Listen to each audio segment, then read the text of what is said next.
En realidad puse estos dos temas, hipotonía ocular, porque es una cosa rara, pero muy complicada de manejar. Y glaucoma neovascular no es raro, pero en general conduce a bastante dificultad en qué es lo que hay que hacer. Bueno, yo trabajo acá, en este hospital, en el Hospital de Clínicas, que es la mole esta que ven acá.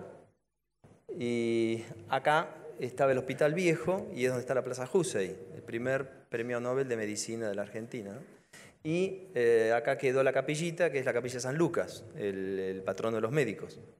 Y acá quedó escondida la Facultad de Ciencias Económicas, que fue la primera facultad de medicina, y que si ustedes se ponen en el frente van a ver todos los bustos de médicos. Médicos a la Facultad de Ciencias Económicas. Bueno, está bien. Después ahí se forman contadores, imagínense, ¿qué es un contador? Una persona que durante 6 años le dijeron lo que había que hacer y después se pasan toda la vida haciendo lo contrario. Así que bueno, a pedido de sus clientes. Pero bueno, vamos a hablar un poquito de glaucoma neovascular. Me pongo así porque veo mejor. Es un glaucoma secundario, qué lástima que no veo acá. Bueno, vamos a ponernos ahí. Es un glaucoma secundario severo, que está producido por una enorme variedad de patologías. Casi todas tienen en común la isquemia retinal o la isquemia vascular de todo el ojo. En general es isquemia vascular retinal, pero también puede ser isquemia ocular, incluso puede ser isquemia del segmento anterior del ojo. Y la característica es esta, es la presencia de finos vasos sanguíneos en el ángulo o en el borde del iris que atraviesan el espolón. Son finos vasos en el ángulo o en el borde del iris que atraviesan el espolón. Y básicamente lo podemos encontrar de dos formas. Una forma en donde el ángulo está abierto y una forma en donde el ángulo está cerrado, y son dos comportamientos completamente distintos, como si fueran dos glaucomas distintos. De hecho, en su evolución comienzan como un glaucoma abierto, pueden empezar a sinequiarse y puede terminar completamente cerrado, hasta con tal ectropión del iris y midriasis consecuente que se pueden ver los procesos celulares, los procesos ciliares a través del ángulo. Entonces, en su cuadro evolutivo tenemos una membrana fibrovascular producida como consecuencia de la isquemia retinal y ocular que va creciendo tapizando el seno camerular y el iris. Membrana fibrovascular que va creciendo y tapizando el iris, produciendo un glaucoma de ángulo abierto neovascular. En su desarrollo, en su evolución natural, esta misma membrana fibrovascular va produciendo un cierre del ángulo porque se adosa la pared del trabeculado con la pared iridiana. Y entonces ese cerramiento va generando una sinequia anular que cierra por completo el ángulo. Y tenemos un glaucoma de ángulo cerrado de causa neovascular. Pero vuelvo a lo mismo, y es los vasos que uno normalmente puede encontrar en el ángulo. En el ángulo normalmente uno puede encontrar 3 tipos de vasos. 3. Los vasos radiales, los vasos circunferenciales y los vasos trabeculares. ¿Cuáles son los vasos radiales? Están sobre el iris y tienen la misma disposición que los rayos de una bicicleta. Son los que sangran cuando uno hace una ilectomía periférica. Los vasos circunferenciales son los que están sobre la banda del cuerpo ciliar, como si fuera el círculo arterial mayor del iris, y que se ven como si fuera el dibujito del monstruo del lago Ness, es decir, entra un poquito, sale un poquito. Y el vaso trabecular es el más raro de ver, son mucho más chiquititos, están justo en el medio del trabeculado, son más raros de ver. Aquí, por ejemplo, está el círculo arterial mayor del iris, que es un vaso grande, grueso, sobre la banda del cuerpo ciliar. Que la banda del cuerpo ciliar no es más que el cuerpo ciliar en el pedacito que se ve en la cámara anterior cuando uno hace la gonioscopía. Pues bien, todo vaso que atraviese el espolón es un vaso patológico. En un Fuchs, en un neovascular, en una pseudofoliación, en un uveitis. Todo vaso que atraviesa el espolón es un vaso patológico. Los otros son vasos que normalmente uno puede encontrar en el examen gonioscópico con buena magnificación.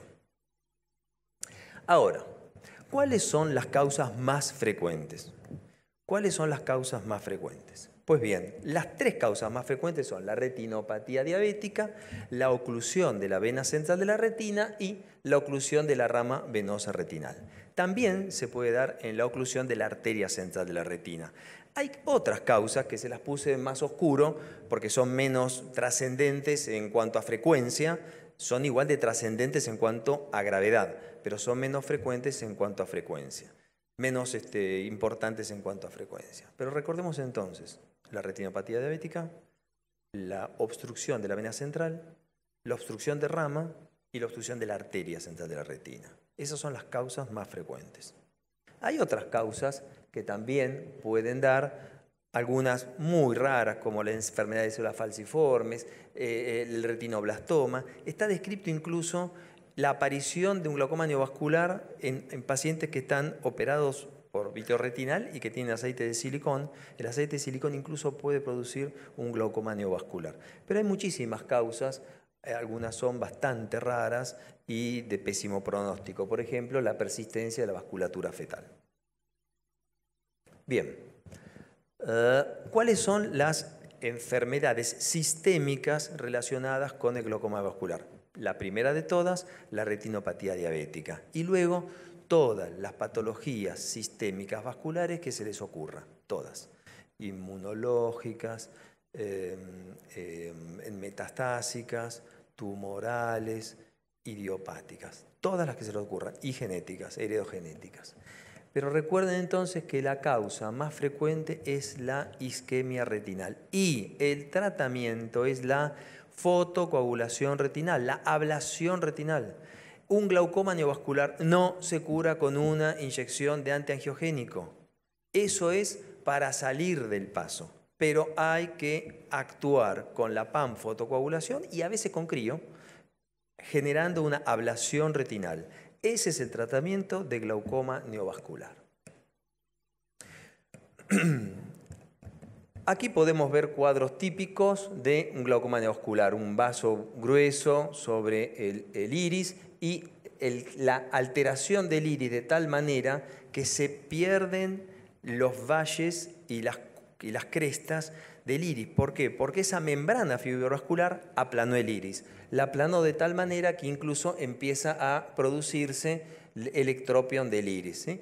Cuadros un poco más floridos y cuadros más raros. Cuando uno encuentra este cuadro de glaucoma neovascular, ya la enfermedad está muy avanzada. Ya está muy avanzado. Y esa membrana puede producir en el iris y en el ángulo diversas cuestiones que clínicamente uno las ve. Desde ectropion del borde pupilar, discoria, hasta sinequias anteriores periféricas. Estas son las dos fotos que me gustaría que uno se lleve de toda esta charla. Esto es un glaucoma neovascular. Esto es un neovascular. Esto es un neovascular. Esto. Todas estas fotos, si ustedes se fijan, están sacadas con la pupila sin dilatar. No se debe ver un examen del segmento anterior sin haber mirado, digamos, habiéndole puesto gotas de dilatación. El glaucoma neovascular se mira con la pupila sin dilatar. Entonces, estos vasos que comienzan en el borde del iris son pequeñitas arborizaciones que son las que uno tiene que detectar. Pero recuerden que un porcentaje de glaucoma neovasculares aparece directamente en el ángulo sin que tenga manifestación iridiana. Por eso, sí o sí, ante un diabético con un cuadro de retinopatía diabética, hay que poner el gonioscopio. Y no va aquí el gonioscopio de 4 espejos, que es excelente para la gonioscopía dinámica, pero tiene poca magnificación. hay que poner un gonioscopio, como un 3 espejos, un MagnaView, un Russell-Fanhauser, un espejo que tenga suficiente magnificación para ver esos finos vasos atravesando el espolón. Esto, repito, es lo que hay que ver, esto es lo que hay que ver. La gonioscopía es clave y el 10% de los neovasos hacen un glaucoma neovascular directamente en el trabeculado sin pasar por el iris. Bueno, ¿qué cosas podemos recordar de esto? Primero, que es un glaucoma agudo o crónico. ¿Qué quiere decir agudo o crónico? O que me debuta con dolor y 60 de presión y el paciente viene con esta córnea, o que va subiendo, subiendo, subiendo, el paciente ya no veía por su diabetes, su patología retinal, y la presión va subiendo, el paciente está acostumbrado y no le duele y aparece con el ojo rojo, sin dolor, pero con esta córnea. En el cuadro agudo entonces vemos esto. Estos puntitos, estas vacuolitas chiquititas que ven ahí, no son más que el edema subepitelial de un cuadro de hipertensión ocular aguda en un glaucoma neovascular. Y esta bulla que ven acá no es más que la convergencia de todos estos vacuolitas en una fase crónica de un glaucoma neovascular. Pero esto es lo que tenemos que hacer. Recuerden no mirar al paciente con la pupila dilatada. Mal pronóstico, porque, bueno, por la misma causa del glaucoma o por el glaucoma en sí. Posible descompensación corneal, sea por el edema subepitelial o sea por las blebitis generadas por bullas, blebitis por bullas que pueden dar abscesos. Alguien tendría que hablar de abscesos acá algún día. Y después tenemos dolor, reducción de la visión, ojo rojo, lagrimeo y muchas veces tenemos las consecuencias del tratamiento, la intolerancia a la atropina y cosas por el estilo. Por supuesto, ¿qué vamos a hacer? Acá dice tratamiento, no tratamiento. El tratamiento en general, hoy por hoy, con la era de los antiangiogénicos, ustedes saben que la oftalmología desde hace unos años estamos en la era del antiangiogénico y la era del OCT, como si el antiangiogénico sirviera para todo y el OCT no fuera necesario más que para saber todos los diagnósticos y no tener que pedir nunca más ningún estudio, ni un campo visual, ni una ecografía, ni una angiografía. Y son muy útiles la angiografía, perdón, el OCT y los antiangiogénicos, pero hay que hacer otras cosas. Uno en general comienza con antiangiogénicos que podría en algunos pocos casos llegar a resolver el cuadro, pero si no resuelven el problema de la isquemia retinal no hay arreglo. Entonces el tratamiento es la panfotocoagulación o incluso la crioterapia, hasta donde uno pueda llegar con la visualización del fondo del ojo. La atropina y los corticoides tópicos son realmente buenos aliados para bajar la presión. Los glaucomas neovasculares tienen un componente inflamatorio y entonces la atropina y el acetato de prednisolona son realmente muy útiles como coadyuvantes. Recuerden que no va la pilocarpina, no va las prostaglandinas en estos casos. Sí puede ir el timolol, sí la dorzolamida, sí la brimonidina y por supuesto durante un tiempo el tratamiento sistémico con acetazolamida. Por supuesto que estos son paliativos, no curan y tenemos la posibilidad de hacer una trabeculectomía o la posibilidad de colocar una válvula o de hacer, digamos, ¿cómo sería la palabra? Procedimientos sobre el cuerpo ciliar. Porque ahora ya hay tantos que yo diría procedimientos sobre el cuerpo ciliar. Me da vergüenza hablar de trabeculectomía después de todo lo que dijo Pellegrino, que comparó la trabeculectomía con la FACO. Lo que pasa es que si yo le doy un FACO para que haga una FACO a alguien que no sabe hacer FACO, le va a quedar tan mal como una trabeculectomía. El tema es las trabeculectomías mal hechas, porque están mal suturadas, porque están flojas o tensas, porque no hicieron la trabeculectomía, porque se olvidaron la iridectomía, porque en la iridectomía perdieron vitrio, porque están mal suturadas, porque la sutura es excesiva, porque la sutura es floja. Entonces, me da un poquito de vergüenza hablar de la trabeculectomía, que hoy es un poco como el diablo del glaucoma, cuando en realidad la trabeculectomía hace 60 años que viene salvando glaucomas. 60 años que viene salvando glaucomas. Yo no había nacido. En serio, no había nacido. Casi no había nacido. Me estaban pensando. Pero bueno, no hagan trabeculectomía en el glaucoma neovascular. La trabeculectomía en el glaucoma neovascular no sirve. Se tapa. Y no porque dé infecciones. Es porque se tapa, porque está inflamado y porque le dura 1 mes y medio, 2 meses. Y ustedes me dicen, bueno, pero yo tengo un paciente de obra social, le tengo que operar una válvula y la válvula me tardan 2 meses en entregármela. Hacele un procedimiento ciliar. No tengo, hacer una trabeculectomía que te va a durar 2 meses hasta que le hagas la válvula. Pero no va la trabeculectomía en un glaucoma neovascular. Poco pronóstico, pésimo pronóstico. Mucho más útil es la válvula. Aquí tenemos ejemplos de, por ejemplo, esto es un neovascular con una trabeculectomía que por supuesto fracasó. Acá tenemos una válvula de neovascular y acá, por ejemplo, tenemos un paciente con una pseudoexfoliación, con una lente que se le luxó, que tenía un tubo y que el vitrio se le metió en el tubo y que por supuesto dejó de funcionar.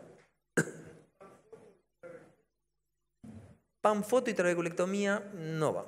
La trabeculectomía tiene mal pronóstico en el glaucoma neovascular. Casi tan mal pronóstico como en un uveítico. En pocas uveitis la trabeculectomía funciona, en los neovasculares no funciona. Hay que pensar en las válvulas y hay que pensar en los procedimientos sobre el cuerpo ciliar. A veces se pueden elegir poner 2 válvulas, como en este caso, pero hay que pensar la endociclofotocoagulación, la transescleral o la endociclofotocoagulación, la técnica que describió hace ya muchos años Uram.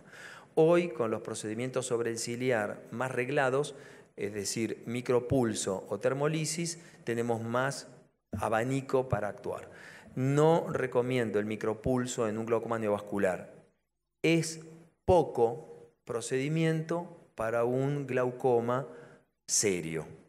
Hay que pensar entonces atropina y corticoides en lo médico, válvula en lo quirúrgico, termolisis en la ayuda a lo quirúrgico. Por supuesto que si uno resolvió la causa de la angiogénesis tiene más posibilidad de éxito. Ni hablar si uno consigue liquidar el factor angiogénico cuando todavía el ángulo está abierto. Con el ángulo abierto, el pronóstico quirúrgico es mucho mejor. Con el ángulo cerrado es muy complicado. No sirve la trave. La colocación de una válvula con el ángulo cerrado es complicado y los procedimientos ciliares ahí son los aliados. Puede ser que el paciente termine en un glaucoma absoluto. Y de hecho, muchos glaucomas neovasculares, porque son de pésimo pronóstico, terminan en un glaucoma absoluto. ¿Qué es un glaucoma absoluto? Un ojo ciego por glaucoma. Cuando el ojo se queda sin vista por el glaucoma, se llama glaucoma absoluto. Y entonces ahí tenemos que pensar en otras cosas. Tenemos que pensar en que el ojo no duela, que el ojo no moleste y que el ojo no sea antiestético. Porque hoy, en este mundo visual, en donde todos hoy nos sacamos alguna foto y la subimos a Instagram, hoy, hace un rato, a la mañana, mientras manejábamos, sacamos una foto y ponemos en Instagram, ¿quién le va a dar trabajo a una chica de 30 años que venga con este ojo o con este ojo? Entonces, cuando un glaucoma neovascular ya quedó ciego y el ojo es un glaucoma absoluto, entonces tenemos que pensar qué más podemos hacer con ese paciente. Pérdida de la visión, dolor, bullas, hiperemia, alergia, antiestética. Entonces tendremos que pensar, si todavía ve un poquitito, en las ayudas ópticas, siempre en la rehabilitación visual, siempre en el certificado de discapacidad, porque es una obligación nuestra darle el certificado de discapacidad a quien realmente lo necesita, porque también es una ayuda en su economía. Y pensar desde una membrana amniótica, desde una lente de contacto, hasta un procedimiento de salleras o una inyección retrovulvar. A veces tenemos que ir a una evisceración o una enucleación, porque un ojo que tiene con frecuencia bullas puede terminar en abscesos y puede terminar en una endoftalmitis con un cuadro mucho más severo. Entonces muchas veces uno a esa válvula, con múltiples procedimientos fracasados, simplemente le recubre con una membrana amniótica, haciéndole una micropuntura de Bowman y elimina el dolor trigeminal. Le hace una retrovulvar de ampliactil y elimina el dolor vulvar. Y por lo tanto, el paciente puede llegar a estar mejor. Y sobre esto puede llegar a ir una lente de contacto. Pero el glaucoma neovascular es un glaucoma de mal pronóstico que tiene una fase de abierta y una fase cerrada. Que la culpa es la fibrosis, ¿cómo se llama? ¿Alguno está despierto? No, ¿cómo se llama eso? ¿Cómo se llama? Nada, estoy jodiendo. Cuyo problema es la isquemia retinal, en donde lo que tenemos que hacer es ablacionar la retina y no es con antiangiogénicos, es con panfotocoagulación o incluso con crío. Si lo agarramos en la fase de ángulo abierto, mejor pronóstico que si lo agarramos en la fase de ángulo cerrado.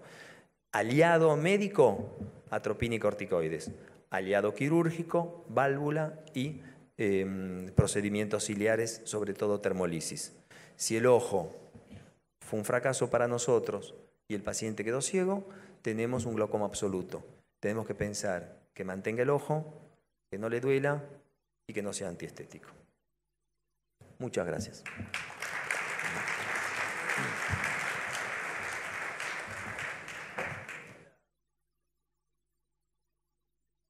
Inyección retrovulvar, ampliactil y otro elemento usás, otro fármaco. Bueno, clásicamente se describió el alcohol absoluto. Sí. El tema es que el alcohol absoluto te produce una necrosis grasa y entonces te termina el ojo más enoftálmicos. Entonces no conviene. También está descrito la retrovulvar con morfina. Yo no tengo experiencia retrovulvar con morfina, yo sé que Julio sí y tiene muy buen resultado. Yo tengo experiencia con el ampliactil y de hecho no la hago yo porque la inyección retrovulvar con ampliactil genera una hipotensión ortostática marcada y al paciente yo prefiero que lo haga el anestesista y que lo maneje clínicamente el anestesista. ¿Alguna otra pregunta para Javier? Bueno, muchas gracias, Javier. Bueno,